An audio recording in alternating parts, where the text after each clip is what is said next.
আল্লাহর বান্দা, দুনিয়ার রং তামাশায় পড়ি আজকে আজান শুনিয়া মসজিদে যাও না, নামাজ পড়ো না, যারা নামাজ পড়ে তাদের আবার গালি দাও আর বলো নামাজ পড়বো না। কে পারে আমাদের নামাজ পড়াবে? টুপি পরবো না, কার শক্তি আছে আমার মাথায় টুপি পরাবে? আমি লম্বা জামা পরবো না, কে পারে আমার গায়ে লম্বা জামা পরাবে?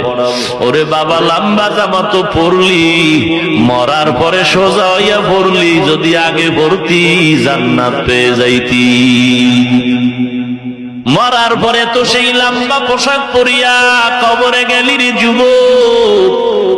ও বৃদ্ধ বাবাজি, ও পর্দার আড়ালের মা, মিরপুরের অঞ্চলে আজ বয়ানের মাইকের আওয়াজ কত বেল নিয়ে যায়। হতভাগিনী অনেক মা আছে, অনেক বোনেরা আছে, অনেক বাবারা আছে, এই ওয়াজের আওয়াজ শুনিয়াও কানটা লাগায় না। তারা ঘরের ভেতরে টেলিভিশনের আওয়াজ বাড়ায়া ক্রিকেট খেলা দেখে। আছে না? কপাল ভালো। এরে যুবক আল্লাহর গোলাম, নবীর আদর্শ বাস্তবায়নের জন্য বেলাল প্রাণটা দিয়া দেয়। নবীর আদর্শ বাস্তবায়নে সাহাবায়ে কেরাম জীবন দেয়। আর সেই নবীর উম্মত হয়ে তুই আজকে বেঈমান ব্রাজিল আর আর্জেন্টিনার গোলামি করো। এই বেটা, খোদায় তো ঠাডা ফলান দরকার ছিল এই গরমের ভিতরে, কেন ফালায় না?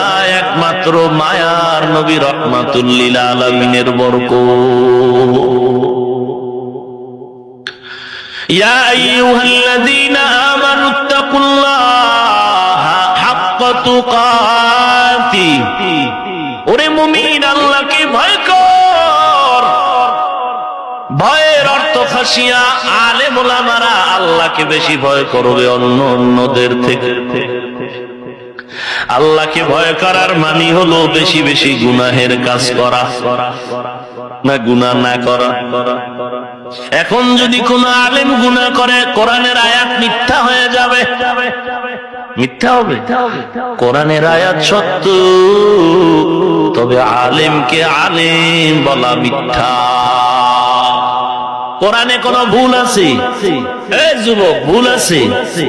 ভুল থাকলে তুই কে? তোর থেকে বড় বড় বেঈমানেরা চেষ্টা কম করে নাই, পেরেছে। পারছো? আল্লাহ বলেন, আমি কোরআন হেফাজত করার জিম্মা নিলাম। এই কোরআন আমি আল্লাহ হেফাজত করব। সুকেশের মধ্যে সিন্ধুকে কোরআন বান্দা নাই, তালাবদ্ধ নাই, বরং মসজিদের বারান্দার দরজা খোলা কোরআন আছে। তুমি হিন্দু হয়েও যদি যাও ধরতে পারবা, কেউ বাধা দিবে না। বরং মুসলমানেরা দোয়া করবে, হে মালিক, হিন্দু ভাই কোরআন হাতে নিছে, তুমি দয়া করে তার সিনায় কোরআন ঢুকায়া দাও। কেউ বাধা দিবে? ওই কোরআন আস্ত তালাবদ্ধ নাই। একটু নজর করে দেখ, আজ পর্যন্ত একটা ভুল বের করতে কেউ পারে নাই।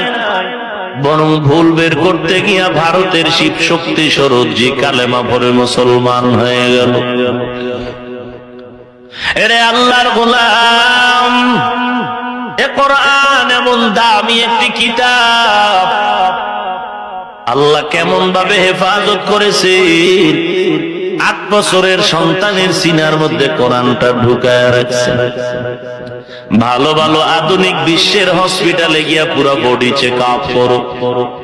তোমার শরীরের বাহিরে ভেতরের কি সমস্যা, তোমার কম্পিউটার স্ক্রিনে রিপোর্ট দিয়া দিবে। কিডনির এই সমস্যা, হার্টের এই সমস্যা, শরীরের ভিতরের সব অঙ্গ প্রত্যঙ্গ গুলো, রন্ধ্রের সমস্যাগুলো, রিপোর্ট গুলো পেশ করবে।